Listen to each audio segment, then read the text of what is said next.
Olá, boa noite, seja bem-vindo ao programa Fé e Finanças, seu ponto de encontro com a sabedoria bíblica para lidar com os nossos problemas financeiros do dia a dia. Eu sou Paulo Henrique e estamos na mesa aqui hoje com o irmão Eliel e o irmão Alberto e nós vamos dar continuidade ao estudo que estamos fazendo acerca do livro Dinheiro, Dívida e Finanças, do autor Jim Newheiser. Esse livro ele foi trazido aqui para o Brasil pela editora Vida Nova e você pode adquiri-lo pelo site da editora e também pelo site da Amazon no formato Kindle, né, ou o livro físico, certo?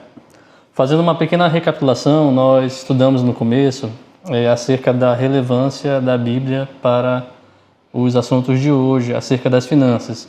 E lembrando que hoje nós temos um sistema financeiro muito complexo em relação à época em que a Bíblia foi escrita. Mas vale a pena você ler o começo do livro porque ele vai explicar que, apesar dessa diferença temporal, a Bíblia ela contém princípios que servem para a gente até hoje e que podem ajudar você também a tomar as melhores decisões.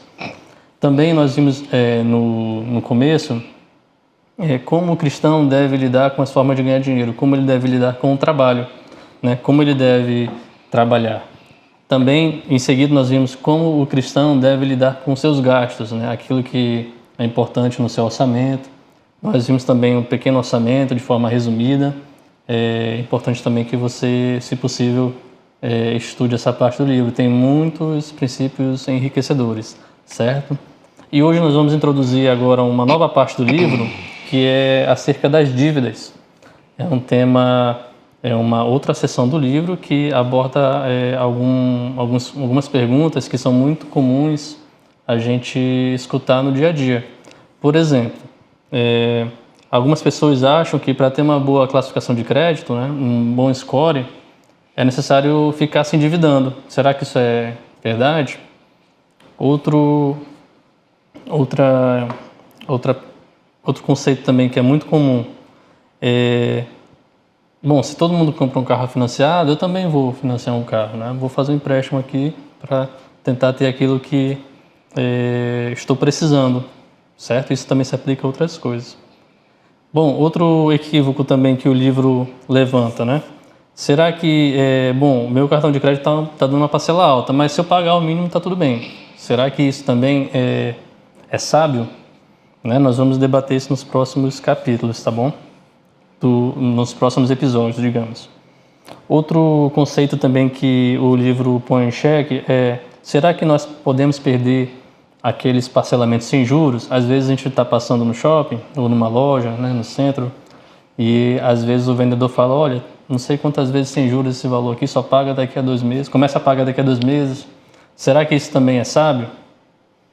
Outra pergunta também que o livro nos faz: será que vale a pena fazer um financiamento estudantil? Né? No caso daquelas pessoas que, por algum motivo, não conseguiram entrar numa universidade pública e não têm o recurso agora para pagar uma faculdade particular. Será que para elas vale a pena fazer um financiamento estudantil? Um outro tema também que o autor levanta é uma pergunta, né? Será que é certo familiares ou amigos emprestarem dinheiro uns aos outros? Acredito que isso seja muito comum no nosso cotidiano, porque isso acontece bastante, né? Às vezes as pessoas pedem um valor emprestado e aí a gente fica pensando: será que devo, será que não devo? Então o livro, nós abordamos até isso nos primeiros episódios, mas o livro ele vai tratar com mais profundidade agora. Uma outra coisa também que é muito comum nós ouvirmos, né? Será que comprar uma casa é sempre melhor do que alugar? Afinal, quando você aluga, você está pagando para uma pessoa, né? E quando você está financiando a casa, você está comprando algo que é seu. Uma outra pergunta também muito interessante: será que vale a pena eu fazer um empréstimo para quitar vários outros empréstimos? Né? Esse também é um tema bastante procurado no setor bancário. Mas antes de nós respondermos essas perguntas, o livro ele trata de nos ensinar, de trazer alguns ensinamentos acerca do que a Bíblia ensina, né? Do que a Bíblia diz sobre a dívida. E um argumento assim um pouco polêmico é o seguinte, que o autor do livro traz: a dívida é sempre presunçosa. Qual é o argumento do autor nessa frase, né, nessa afirmativa? É que quando as pessoas se endividam, elas estão fazendo uma promessa de que vão pagar aquele valor em determinado momento, né, em determinado período aí de tempo. E a presunção, segundo o autor, ela ocorre, né, ela acontece quando você se compromete a fazer algo que você, né, segundo a Bíblia, a gente não tem como controlar. Por exemplo, a gente não tem controle do futuro, né? Então, como é que eu posso garantir para aquela pessoa que me emprestou ou para o banco que eu vou fazer o pagamento de acordo com aquilo que foi contratado? E é claro aqui que ele está levando em consideração o ato de emprestar, né? Hoje, né, nós sabemos que os bancos eles têm ferramentas para mitigar esses riscos, né? Digamos que uma pessoa faz um empréstimo e falece, existe o seguro prestamista, por exemplo, né, para aquele empréstimo. Mas será que da forma como a Bíblia ensina a gente, será que a dívida ela é neutra ou existe uma presunção nela? Aí eu vou convidar aqui nossos participantes para darem suas opiniões. Vamos começar aqui com o seu Alberto. Seu Alberto, o que o senhor acha desse argumento que o autor traz para a gente? Boa noite, boa. Os espectadores. Bom, de uma forma absoluta, talvez não concorde tanto, né? Mas se a gente considerar o texto de Provérbios 16:9, que é um texto clássico, né, que fala que o coração do homem planeja os seus caminhos, mas o Senhor dirige os seus passos, né? Claro que se considerar esse texto e considerar que esse pretenso adquirente de uma dívida a faz sem esse cuidado, né? Vamos falando como cristãos, de buscar a melhor forma possível de esse endividamento, com equilíbrio, aí sim, você pode considerar isso como uma presunção. O que é presumir? Né? Presumir é tirar uma conclusão antecipada, né? Baseada em indícios e suposições, e não em fatos, né? Então, a partir desse conceito, você pode realmente considerar essa conclusão do autor como uma presunção, a presunção sendo algo na essência, certo? Mas a gente tem os detalhes das questões, né? O mundo gira economicamente em torno de dívidas, em torno de créditos, né? Em torno desses. Então os planejamentos, a falta de planejamento, você decidir isso sem os cuidados, né? Sem procurar projeções, mais ainda, sem uma orientação do Senhor nesse sentido, aí você pode considerar, sim, né? Mas nós temos os detalhes, as questões a ponderar, porque nós planejamos, né? Nós temos projetos de vida, né? Projetos com família, e isso são questões relevantes para a nossa vida, né?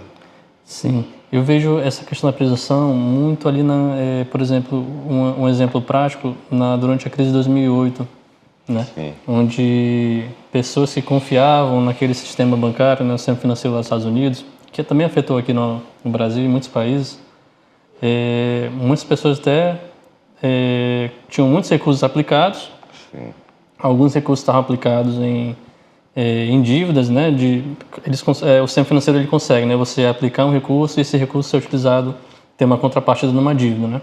E quando a dívida não foi honrada, as pessoas que tinham aquele recurso aplicado e que tinham como uma base, né, uma dívida, as pessoas tiveram uma perda patrimonial muito grande a ponto de até cometerem suicídio, né?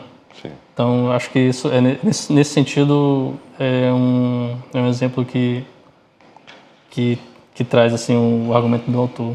E também a falta de presunção, a presunção das pessoas, às vezes, e a falta de cautela, né? Que quando lida com finanças, é necessário haver cautela, né?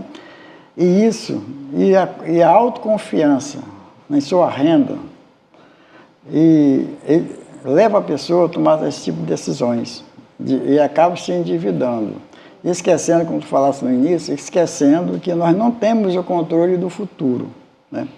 A pessoa confia tanto na sua capacidade financeira, acha que sempre nada vai mudar, acha que vai continuar com aquela renda, e se houver uma queda de sua renda, aquela confiança que ele tinha de honrar seus compromissos, ele vai deixar de existir, porque ele confiou na sua capacidade financeira, foi otimista, o mercado deu uma guinada diferente daquilo que ele pensava e se endividou. É por isso que é necessário, em todas as áreas, quando se trata de finanças, haver cautela nas decisões, análise para ver se aquilo é necessário, se aquilo é importante, é bom, se não vai atingir depois a minha família, se houver uma mudança no mercado, não vai atingir minha finança, e não confiar na sua capacidade financeira, na sua estabilidade e tomar decisões que mais tarde ele possa vir se arrepender. Sim, sim. Por isso que eu deixei o conceito do presumir e o conceito do presunçoso, né? O presunçoso, eu destaquei esse conceito, justamente por essa questão. O presunçoso é o sujeito vaidoso que tem uma opinião excessivamente boa, positiva e elevada sobre si mesmo, né? Exatamente. Isso você traz aquela ideia de que você decide por si só.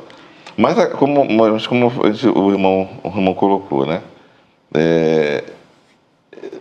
Havendo esse cuidado, havendo essa cautela, né?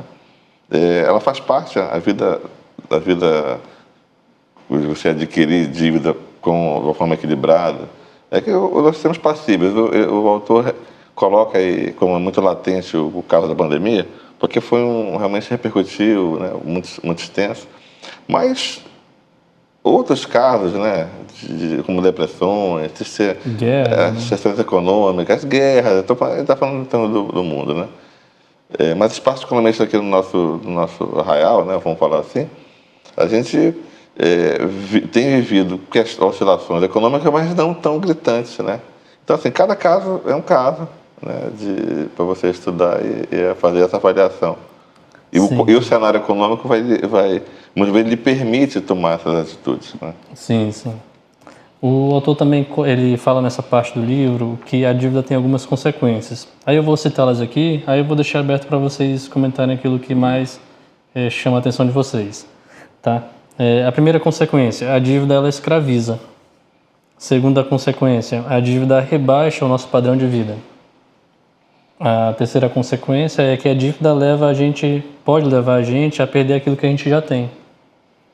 Uma outra consequência também, quarta, é que ter uma dívida é estressante, né? Você vive ali naquele aperto, né, para pagar a dívida, muitas vezes. E a quinta consequência que o autor elenca é que uma pessoa muito endividada está sempre trabalhando para quitar suas dívidas. Dessas 5 consequências, assim, quais que chamaram mais a atenção de vocês? Todas são importantes, né? Porque quem tem dívida está sempre, tem compromisso com o terceiro, né? Quem tem dívida não é totalmente livre enquanto não pagar suas dívidas, né? E lá em Provérbio fala, quem toma emprestado é servo de quem empresta. Então, há um compromisso, a pessoa perde, em termo, a sua liberdade, porque está devendo a alguém. E também a Escritura nos aconselha a evitar contrair dívida sempre que possível, devemos evitar contrairmos dívida, porque a dívida, ela escraviza, né? Mas quando estamos endividados, devemos fazer o melhor que for possível para sairmos dela. A dívida rebaixa o seu padrão de vida. E quando rebaixa o padrão de vida, aquela pessoa que tinha um certo padrão de vida mais elevado, quando rebaixa, para ela vai ser muito difícil, porque ela vai ter que se adequar à nova realidade. Às vezes as pessoas acabam fazendo outro empréstimo, né, para tentar cobrir uma queda na renda, né? Aí quando começa a fazer um novo empréstimo para manter o seu padrão financeiro, o seu padrão de vida, aí começa uma bola de neve, porque ele não vai conseguir quitar aquela dívida, chega um ponto que ele vai acontecer que, como você citou lá na frente, que ele pode até perder aquilo que ele já conseguiu. É por isso que... Isso é muito comum nos financiamentos bancários, É né? De muito imóvel, comum. carro. Aconteceu uma situação, alguns anos atrás, né, do financiamento, foi feito ainda na década do governo lá atrás, onde a inflação era em torno de 100%. Nós fizemos financiamento de um equipamento caro. Aí só que foi financiado, parcela X, fizemos os cálculos, cabia dentro do orçamento com folga, e tínhamos outros equipamentos trabalhando para que pagasse esse. Mesmo se esse equipamento financiado ficasse parado, tinha como pagar, porque tínhamos outros equipamentos trabalhando. Só que veio aquela inflação, né, de 100%. Suponhamos que hoje fosse uma parcela de R$20 mil no banco. Só que no mês seguinte, essa parcela passava para 40. Porque as dívidas eram indexadas, né? É indexada, exatamente, é indexada. No outro mês, passava para 80, no outro para 160. Foi um desespero que ia chegar ao ponto de perdermos tudo o patrimônio que nós tínhamos, trabalhando, não dava para pagar aquela parcela. É por isso que é um risco muito grande hoje a pessoa fecha o negócio e confiar somente que tudo vai correr bem. Tudo vai dar certo, né? E graças a Deus conseguimos reverter e não perdemos o que estava já fazia parte consolidado, só conseguimos se livrar daquele objeto. Mas a dívida, se não for bem tratada, ela causa estrago na pessoa física, na família e até mesmo na empresa. Por isso que eu gosto muito dessa palavra de prudência em tudo que formos fazer, para depois não venhamos nos arrepender de ter feito aquilo. E muitas vezes a gente faz algo que não é tão necessário, né? Não é tão necessário. A pessoa faz, não, porque tem oportunidade, o banco me ofereceu esse crédito, tem esse crédito disponível, então eu vou pegar esse dinheiro, aí eu uso alguma coisa, e se der errado, ele vai ficar com uma dívida e não vai ter como pagar depois. Portanto, cautela, não faz mal a ninguém. Certo. Nós estamos já finalizando esse bloco, aí nós vamos passar a palavra em seguida para o irmão Alberto para ele evidenciar, né, qual desses tópicos aqui ele achou mais relevante, certo? Fique agora com os nossos avisos, né, da Web TV e também com os avisos dos nossos patrocinadores. Até daqui a pouquinho. Estamos de volta agora no segundo bloco e vamos dar continuidade aos tópicos que estávamos debatendo, que o livro nos trouxe, né?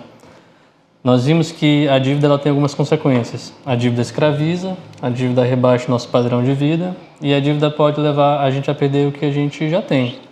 E também a dívida deixa a nossa vida estressante. E a quinta consequência que o livro traz é que uma pessoa muito endividada, ela está sempre trabalhando para tentar quitar suas dívidas. Então, quando ela tem um volume de empréstimo grande, ela, ao invés de estar trabalhando para guardar recursos, ela está trabalhando para quitar dívidas, né? E isso não seria muito sábio do ponto de vista bíblico. Agora vamos deixar o seu Alberto comentar, né? Desses tópicos, assim, o que chamou sua atenção, ou todos? Bom, Henrique, o que eu achei interessante é que todos esses pontos eles são marcantes, né? Mas eu li um tópico bem interessante que acho que abraça a consequência, uma consequência até extrema. Eu fiz uma leitura sobre rápida sobre um estudo, British Medical Journal, né? Ele fala o seguinte, que em 2013 mostrou estatísticas de 54 países. No ano de 2009, onde aconteceram 4.900 suicídios a mais do que a média registrada nos últimos anos. Aí fala assim, coincidência ou não, o aumento do índice aconteceu nos meses depois da crise econômica global de 2008. Acho que o efeito que uma situação crítica causa em mais momentos atuais, de tanta ansiedade, as pessoas muitas vezes têm levado ao extremo, né? Isso aconteceu na crise de 29, só que hoje em dia nós temos campanhas, né? Campanhas assim, o Setembro Amarelo, tem muitos que não conhecem, é uma campanha específica para para esses casos, para iniciação do suicídio, né? Sim. Porque é um fato. E a consequência, existe uma consequência que muitas vezes não é direta, porque as pessoas requer uma pesquisa um pouco maior, mas existem relatos e isso tem acontecido com frequência. Eu tenho um exemplo próximo de conhecido que, dado o dia, soube que o pessoal morreu, motivo, suicídio. Aí você vai com o tempo contactar a pessoa, né? E a motivação era excesso de dívida. A pessoa madura, pessoa experiente, sempre um profissional já há algum tempo, trabalhando. E chegou um dado momento que a pessoa resolveu se livrar do problema, né, dessa forma. Então, assim, existe uma incidência muito grande de endividamento no país, né? Eu li um outro estudo que 29% da nossa população ela é inadimplente. Então, assim, você lidar com situações, ainda com programas que existam para diminuir esses problemas, mas você tem que tratar isso de uma forma mais como uma saúde pública, né? Como já é visto, porque se existe um programa específico para isso, porque é uma consequência muito direta. Então, sim, assim, a falta da educação financeira, a falta de você cedo lidar com questões dessa ordem de equilíbrio. Eu tenho um exemplo perto de mim, que o meu filho, ele recentemente estava procurando, por conta de uma bolsa de estudo, afoito por conta do crédito, né? Porque ele sabe que tem um cartão de crédito, ele ficou muito traumatizado, porque o que deram para ele de crédito foram R$50. Meu filho, mas os bancos, eles não estão ali para fazer benesse para ninguém, eles vão fazer uma avaliação sua, tal, né? Mas quando você puder... Eles vão estudando você, né? Vão estudando você. É uma forma de... mas quando o banco não está ali para fazer caridade, né? Mas quando você é pego no sistema e esse sistema lhe abraça e você se vê nessa condição, não estiver preparado para utilizar, porque a gente vê que o que ele queria é satisfazer um desejo utilizando uma coisa que ele não tem capacidade de pagar com essa... Então, assim, é um problema muito sério, né, que ele tem que ser visto dessa forma. E a consequência, realmente, ela pode chegar ao extremo. Sim, sim. Eu também gostaria até de comentar sobre a questão do estresse, né? Mesmo que a pessoa não chegue a ponto de cometer suicídio, mas a vida dentro da família fica muito estressante, sim, né? Porque fica aquela contenção de gastos exagerada, né? Sim. Porque, um exemplo meu mesmo, né? Já tive, quando eu morava com meus pais ainda, eu inventei de comprar um carro. E em um ano eu consegui fazer o pagamento daquele carro, que era um carro popular, né? E aí, quando chegou no final daquele pagamento, ali eu pensei, o que eu faço agora, né? Vou começar a juntar dinheiro, visto. Meu pai me recomendou, olha, tente comprar um imóvel, né? Guarde dinheiro para comprar um imóvel, né? Um terreno. Aí eu sei que conversa vai, conversa vem, eu acabei... passei na frente de uma concessionária, vi um carro mais caro que eu tinha e pensei, logo vou comprar esse carro. Na primeira oportunidade que eu tinha de tomar a decisão certa, né, financeiramente, acabei tomando uma decisão não muito sábia. E aí as consequências vieram em seguida. Como era um carro mais caro, então eu tive que fazer mais um empréstimo, né? Só que aquilo acabou apertando minhas finanças. E ficava toda hora naquela situação, não tem dinheiro para isso, não tem dinheiro para aquilo. Acaba que nem dá para usufruir do bem direito, né, nessas circunstâncias. Mas é uma questão mais pessoal, né, uma experiência pessoal e para compartilhar o que não deve ser feito nesse caso, tá bom? Você que é jovem, né, ou então começou a trabalhar agora, entrou no mercado de trabalho e já está guardando aí suas economias, tente não ceder à tentação, né, de se endividar sem uma necessidade muito plausível, certo? Um outro tópico também que o livro traz, e é um pouco, eu diria assim, até um pouco polêmico, né? A gente não está muito acostumado a ouvir isso, mas o argumento do autor também é interessante. Ele diz assim, ó, a dívida geralmente é um sinal da ausência da bênção de Deus, né? Ou seja, se a gente está se endividando, é porque Deus, em algum momento, decidiu não nos abençoar ou deixar de nos abençoar. E ele cita aqui como exemplo a passagem de Deuteronômio 28:44, em que diz assim, na antiga aliança, né, o autor dizendo, né, do livro, na antiga aliança, Israel ouviu que a dívida era uma maldição, resultante de uma desobediência feita em relação à aliança com Deus. E diz assim, Deuteronômio 28, ele emprestará a ti, mas tu não emprestarás a ele. Ele será a cabeça e tu serás a cauda. Isso confirma lá em Provérbios 22, em que se lê o seguinte, que o tomador é escravo de quem empresta, né? O que vocês acham desse tópico que o livro traz? Assim? A gente sabe que existem dívidas que são causadas por impulsos pecaminosos nossos, né? Muitas vezes a gente quer ter algo que a gente não pode ou que a gente não precisa ter, mas às vezes a dívida também pode ser decorrente de uma necessidade externa, né? Então, considerando assim o cenário, né? Os vários tipos de cenário, vocês eu vejo concordam? que a dívida em si, talvez tenha nada a ver com parte pecaminosa. Agora, existe alguns motivos da dívida de origem pecaminosa. Qual a origem da dívida pecaminosa? Aquela dívida que a pessoa, falta de contentamento, a pessoa vai lá, pega um dinheiro emprestado, por inveja, né? A pessoa tem inveja de alguém, pega dinheiro para poder se elevar ao seu status, seu nível. Isso são a origem da dívida que é pecaminosa, né? Isso tem que ser trabalhado, porque se a pessoa não trabalhar nessa situação, por que você está se endividando, eu acho que até um trabalho mais psicológico, a pessoa nunca vai parar de se endividar. Qual o motivo da dívida? Porque senão ele paga essa dívida, aí entra em outra, paga e entra em outra. Vai passar a vida toda pagando dívida, porque não está se preocupando com o motivo, o que está levando ele a se endividar, né? E é fundamental isso. O que está me levando a endividar?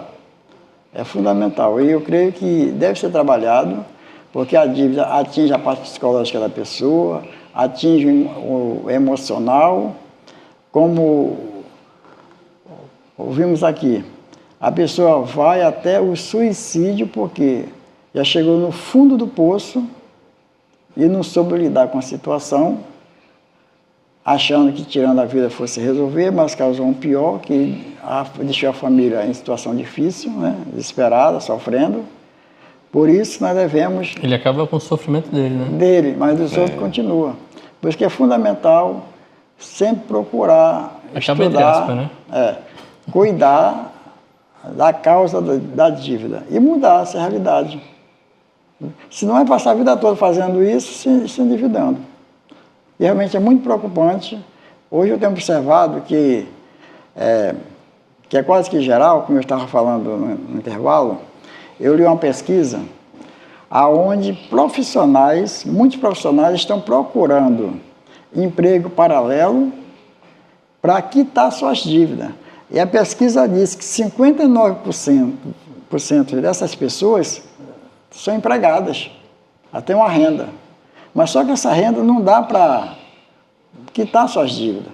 Então estão trabalhando o tempo todo só para quitar dívida. Isso não é vida. Não foi isso que Deus quer para a gente. Sim, sim. A gente tem que saber administrar a nossa vida, o nosso dinheiro. E a Escritura nos ensina como administrar. E ela nos adverte não nos endividar. E nós, teimosos, ficamos nos endividando, nos desobedecendo, obedecendo ao Senhor, nos endividando. Isso realmente é preocupante, a dívida, tem que ser debatido. E depois, lá na frente, a gente vai estudar sobre como sair dela, né? Mas isso é quase que gerar o endividamento. Sim. E entrando no tópico que você já até começou falando, eu queria também ouvir a opinião do seu Alberto. Tem um ponto que essa visão, né, dessa condição de ser uma ausência da bênção de Deus, né? Eu li um evangelho que, a forma como define o evangelho aqui, mas primeiro falar dessa percepção. Alguns veem o dinheiro como a fonte de todo mal, né? E acreditam que a pobreza faz com que as pessoas se aproximem de Deus. Tem gente que pensa dessa forma, né? Se abstrair da riqueza, porque o amor ao dinheiro. Só que tem gente que pensa que o dinheiro que é a raiz de todos os males, né? Não esquece do amor ou pela falta de leitura. Agora, outro que eu achei interessante é: os outros aceitam o evangelho da saúde e da riqueza. Esse evangelho da saúde e da riqueza, a gente sabe o que a gente está falando, né? Se está doente é porque também... acreditando que os cristãos estão predestinados a serem financeiramente prósperos. A gente está falando de uma linha teológica de pensamento, né? Então, assim, essa forma de você pensar, né, como uma ausência da bênção de Deus está destinando a pessoa que vive de uma forma sempre humilde, de uma forma... É como se fosse uma pessoa alheia às bênçãos do Senhor, né? Como se não tivesse um olhar do Senhor. Então, é um olhar muito... Poderia fazer um adendo aqui no livro dizendo que a dívida é um sinal da bênção de Deus quando a pessoa está entregue, né, a seus desejos, né? Na sua grande maioria pecaminosos, que fazem ela se endividar sem necessidade. Tá certo? A gente pode afirmar isso? Quando o povo de Israel citou aí sobre a pessoa deve ser, Deus citou que o povo de Israel era para ser cabeça e não cauda. Eles estavam saindo lá do Egito, né, indo para a terra prometida, Canaã, né? O que Deus pediu dele foi que eles obedecessem, fosse obediente, para que o povo entrasse na terra do Egito, recebesse as bênçãos do Senhor, era preciso obedecer ao Senhor. Viu? Então, a desobediência que leva à falta das bênçãos. Está muito relacionado com o povo de Israel.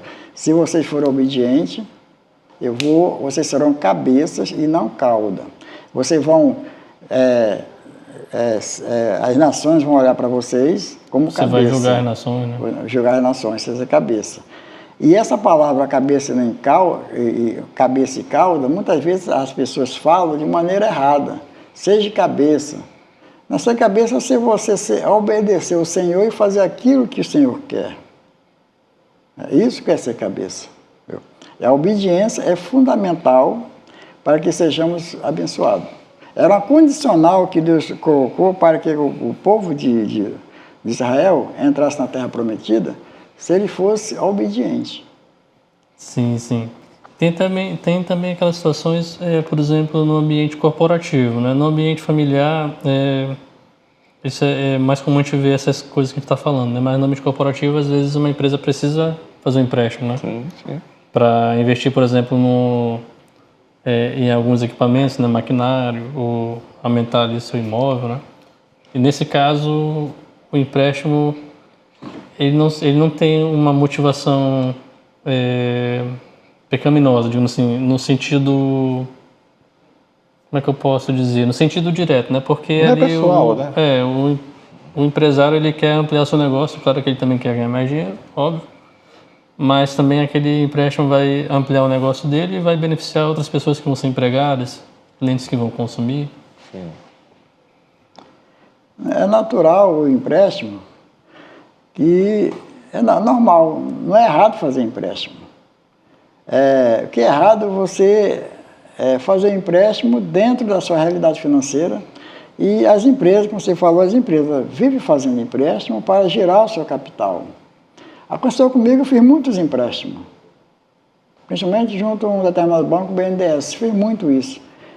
Mas só que eu sempre olhava, ficava observando o que poderia acontecer no mercado. Viu? Porque sem os empréstimos, a maioria das pessoas que têm os bens dentro de sua casa, a maioria são financiados, parcelados. O carro é financiado, a casa é financiada, celular é financiado, parcelado. Tudo é financiado. Não é errado você fazer empréstimo, comprar a prazo. O que é errado é você fazer um empréstimo, um compromisso, e não caber dentro do seu orçamento. Ou não planejar, ou também... Exatamente. Porque avaliar, né? além de fazer caber dentro do seu orçamento, você tem que avaliar as possibilidades de haver uma alteração no mercado, a sua empresa dar uma guinada e deixar de faturar. Isso que você tem que, além de avaliar, e se você tem alguma reserva, para que, se isso acontecer, você tenha como pagar. Porque, caso contrário, não se meta no empréstimo, se não tiver nenhuma reserva. Você pode perder o que você tem. Certo. Nós vamos já entrar agora nos intervalos, daqui a pouquinho vamos abordar essa situação. Né? Quando eu precisar fazer empréstimo, né? Quais princípios podem me guiar na hora de contrair o empréstimo? Tá? Fique com os intervalos, né? E os avisos dos patrocinadores. Também não esqueça de compartilhar e curtir o conteúdo com aquelas pessoas que possam se beneficiar dessa conversa. Tá bom? Até daqui a pouquinho. Estamos de volta agora no terceiro bloco e nós vimos que no bloco 2 foi debatido acerca de se fazer empréstimo, né? É uma coisa necessariamente ruim? A gente viu que não. Por exemplo, né, você pode fazer empréstimo para comprar uma casa. É um exemplo, né? Ou então você pode fazer, para quem é empresário, pode visualizar a necessidade de fazer um empréstimo para ampliar o seu negócio, certo? Então, o empréstimo em si, ele não é bom nem ruim, vai depender muito da motivação que está por trás, né, seu Léo? É correto. Então, bom, digamos que você já avaliou, determinada situação aconteceu com você e você viu a necessidade de fazer um empréstimo. E essa necessidade não é uma motivação em si pecaminosa, mas é porque algum problema aconteceu, algum problema externo, né, a você, e você viu que precisa fazer empréstimo. Ok, o que eu devo fazer?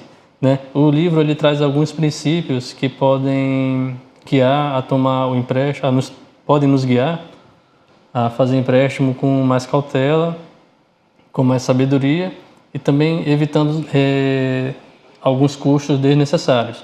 Por exemplo, o primeiro princípio que o livro traz para tomar um empréstimo é: dê a maior entrada que puder e tome o mínimo possível emprestado. Aí aqui eu queria até começar comentando, por exemplo, né, para quem precisa fazer um financiamento ou empréstimo bancário, a pessoa vai pagar IOF, né, e taxas, né, em cima daquele valor emprestado. Então, por exemplo, se a necessidade dela é R$5.000, por exemplo, e ela fizer um empréstimo de R$7.000, ela vai pagar IOF em cima dos R$7.000.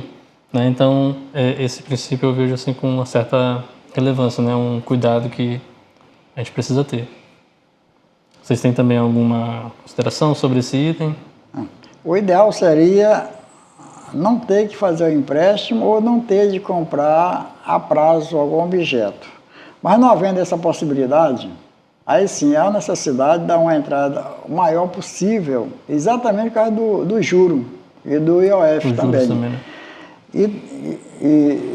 E comprando parcelado, financiado, além de dar uma entrada maior possível, tem que ter o cuidado se cabe dentro do seu orçamento as parcelas, para depois não ter dificuldade em honrar os compromissos. Isso aí é o segundo princípio aqui, mas ainda bem que você já comentou. Né? Exatamente. Porque se não caber no orçamento, a pessoa vai ter dificuldade, né?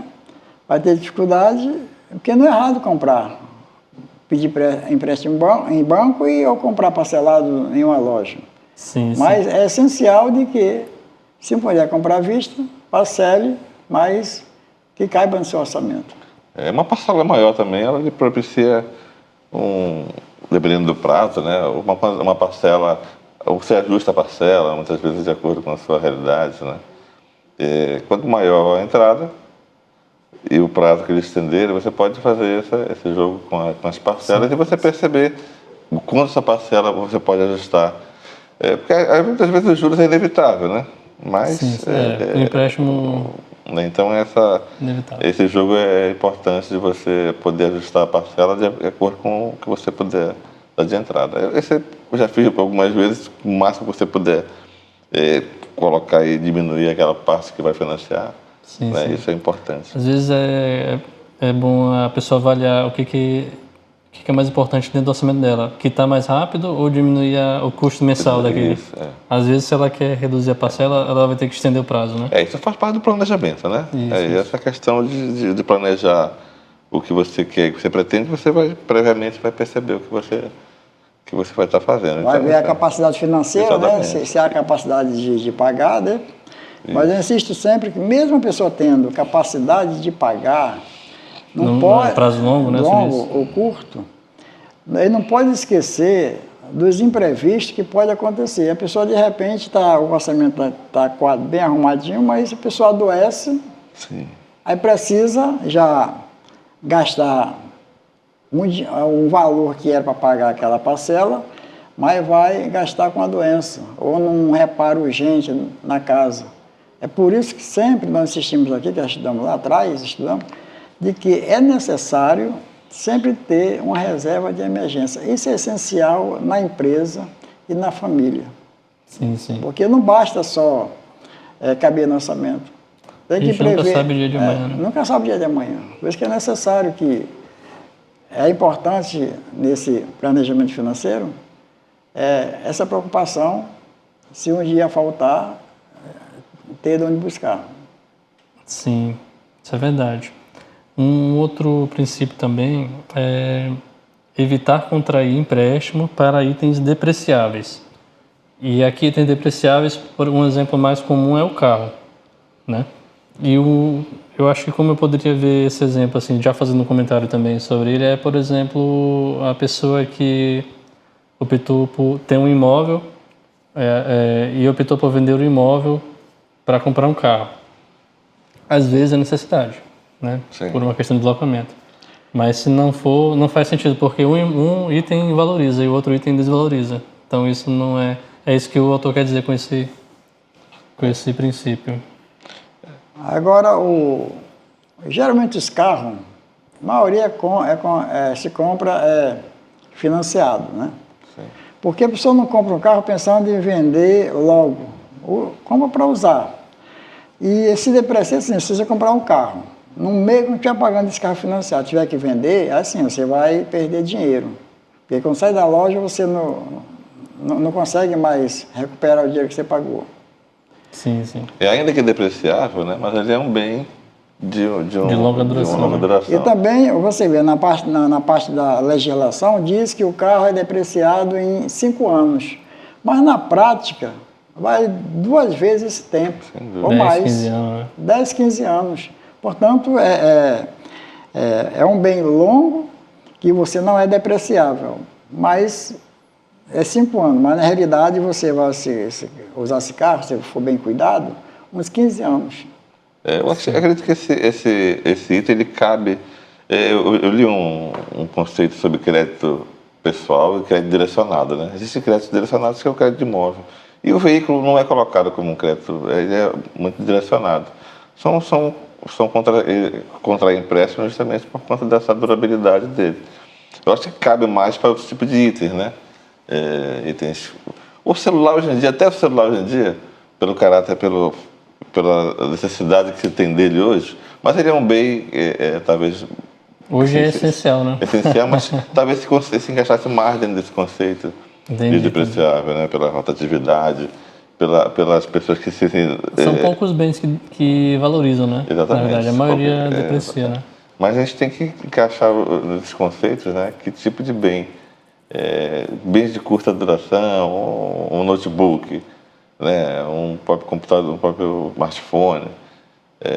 São bens que, de valor menor, você contraria um empréstimo para adquirir um bem. Você vai acabar pagando muito mais por ele, o dobro do que ele realmente vale, né?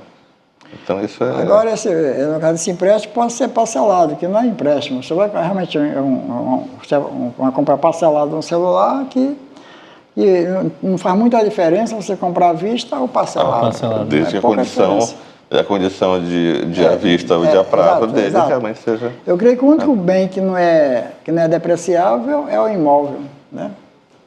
Também é joias, né? Mas não é muito comum, nem todo mundo, ou nem todas as pessoas mais costumam guardar. Né? As joias têm a oscilação do mercado, né? Hora sobe, hora cai, é tipo dólar, né? Sim. Parecido, né?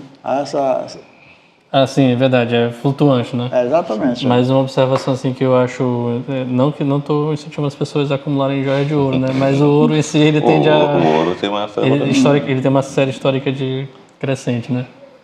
Mesmo nas crises, né? Porque às vezes quando tem crise, as pessoas perdem um pouco de confiança, né, nos governos, né? E aí acabam tirando o dinheiro do sistema bancário e aplicam alguns recursos físicos, né? Perfeito. Palpáveis, né? Reais que chamam. Uma outra observação aqui, né? Um princípio que o autor traz. Olha, se você está emprestando dinheiro para pagar um consumo que é corrente, né? Que é mensal, por exemplo, consumo com alimentação, remédios. Então, nesse caso aqui, ele entende que você está numa situação realmente complicada, que a gente deve avaliar o nosso orçamento, porque fazer empréstimo para coisas que você faz todo mês significa que o seu orçamento em si está deficitário, né? Vocês têm um comentário sobre esse tópico? Eu creio que ninguém deveria esperar chegar a esse ponto sim. de pedir dinheiro, pegar dinheiro emprestado para comprar comida. Já é o extremo, né? Ele deveria, antes de chegar a esse ponto, ele deveria procurar ajuda em instituições, na família, com amigos, né? Pedir ajuda, falar a verdade, contar a sua realidade, né? Que está atingindo até a alimentação. E eu tenho certeza que ele ia conseguir ajuda e resolver essa situação se ele procurasse os familiares, amigos, instituições, para que ele não tivesse que pegar dinheiro emprestado para comprar comida. Como é que ele vai pagar? Ele vai começar a se endividar para comer e depois como é que ele vai pagar? E no mês seguinte, né? No mês seguinte. Exatamente. Nós estamos falando de uma situação extrema, né? Sim. Uma situação extrema. Mas eu fico pensando assim, eu geralmente penso no perfil da pessoa, né? Que perfil de pessoa pode estar se encaixando nesse momento? Porque muitas pessoas não abrem mão de muitos pontos da sua vida, né? E às vezes são pontos que poderiam ser deixados de lado, né? Para evitar esse empréstimo. Exatamente. Uma frequência o pastor de uma igreja geralmente fala, você abra mão dos lanches, de algumas rotinas, de alguns hábitos seus, né? Mas às vezes você tem que abrir mão de alguns pontos mesmo, né? O plano de saúde pesa muito, né? Mas a grande massa da população brasileira vive sem plano de saúde. A gente muitas vezes acha que aquele nosso círculo de pessoas, que o mundo gira em torno representa o todo, e não é verdade, né? Isso não é um fato. Então, assim, eu estou numa escola particular, você não quer abrir mão daquela condição, né? Infelizmente, tem medidas que você tem que tomar até se ajustar. Então, tem realidades diferentes, perfis de pessoas diferentes, para poder, onde isso pode se encaixar. Eu acredito que são decisões importantes, né? Porque são decisões difíceis. Imagine pessoas idosas, né? Que têm o seu plano de saúde e ter que abrir mão, cancelar. Depois que ele cancela, dificilmente devido à idade vai conseguir outro. É decisões difíceis que tem que ser tomadas. Exatamente. Né? É por isso que requer ajuda de terceiro, porque não é fácil tomar decisões desse tipo. Sim. E a gente até comentou assim que é um caso extremo, mas já vi casos, né, durante a minha estadia na parte comercial assim da instituição financeira em que eu trabalho, em que pessoas tiveram que fazer isso, né? E às vezes não são pessoas assim de renda extremamente baixa, são pessoas de renda média que acabam, como é que eu posso dizer, tendo que fazer um empréstimo para itens assim que são corriqueiros, né? Você se habitua num padrão. de vida, Exatamente. né? Aí Às vezes você é como muitas vezes você não falou, consegue, não se não vê. quer se desvencilhar de outros pontos que É muito poderiam... difícil. O que é essencial para um perfil pode não ser essencial para outro.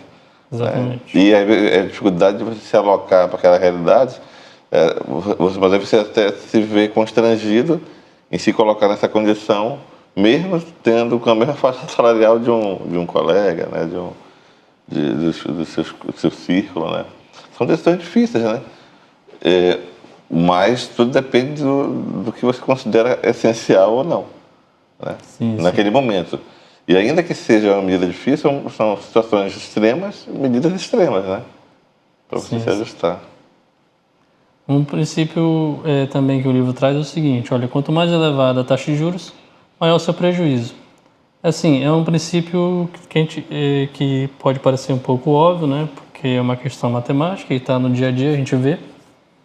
Mas eu acho que eu poderia acrescentar a esse princípio o seguinte: às vezes a gente quer ter uma coisa, por exemplo, financiar um imóvel ou um carro, e as condições do mercado naquele momento estão, Sim. por algum motivo de crise, estão um pouco altas, né? Então, por exemplo, o juros está alto, os juros da taxa básica, né, da economia, a Selic, e aí, consequentemente, outras taxas estão altas, estão elevadas também, né? E às vezes, se a gente observar um pouquinho o cenário econômico, por exemplo, às vezes mudanças de governo trazem perspectivas diferentes, né?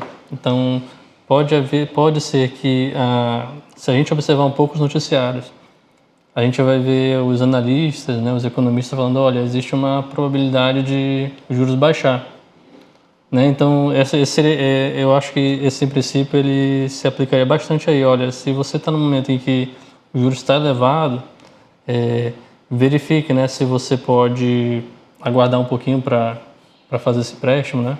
Aguardar o momento certo. Aguardar o momento certo, exatamente. Né? E também com relação ao juro alto, eu podia citar aqui o cartão de crédito. Também. O cartão de crédito, eu acho que é o juro mais caro que tem, em torno de 15%. Uma pessoa que recebe a fatura do cartão de crédito, vamos supor que tem um valor de R$1.000, mas ele vê lá, aí está endividado, aí vê um valor lá, valor mínimo. Vamos supor que seja R$100. Então aqui, eu tenho a opção de pagar R$100. Aí paga os R$100 e fica 900. Esses R$900 vem na próxima fatura, que já comprou, e vem com juro de 15%, vem o IOF e mais outros custos. Então, esse valor de R$900, na próxima fatura, vem em torno de R$1.050, mais ou menos. Os 900 transformou em R$1.050. Mas com as compras que ele fez no mês, ele vai pagar no mínimo R$2.000. Como que ele vai pagar esses R$2.000 se ele só pode pagar R$100 no mês anterior? Se ele não pôde pagar os 1.000, só pagou 100. Sim. Então, aí começa o princípio do endividamento. Sim. O início do endividamento. Bom, a gente já está chegando no final do nosso programa de hoje. Infelizmente, a gente não teve tempo para debater tanta coisa que o livro traz para a gente, mas a gente vai continuar no próximo episódio. Tá bom? A gente gostaria também, em nome dos nossos convidados de hoje, o seu Alberto e o Eliel, também em nome do programa, fazer um convite para uma reflexão. As dívidas, né, que nós estamos adquirindo, será que estamos adquirindo por um motivo justo ou será que é um motivo que vem do nosso coração pecaminoso? Né? Será que isso não está trazendo consequências para a rotina das nossas famílias? Será que isso não está deixando a gente cansado, estressado? Né? Então, que esse assunto possa servir de reflexão e peço que Deus ilumine a sua mente para que você possa se avaliar e tomar decisões corretas com relação a esse tema. E também peço a você que curta e compartilhe esse conteúdo com os amigos, familiares, colegas de trabalho que você acha que podem se beneficiar desse debate. Tá bom? Nós ficamos aqui, desejo uma boa noite e até o próximo programa.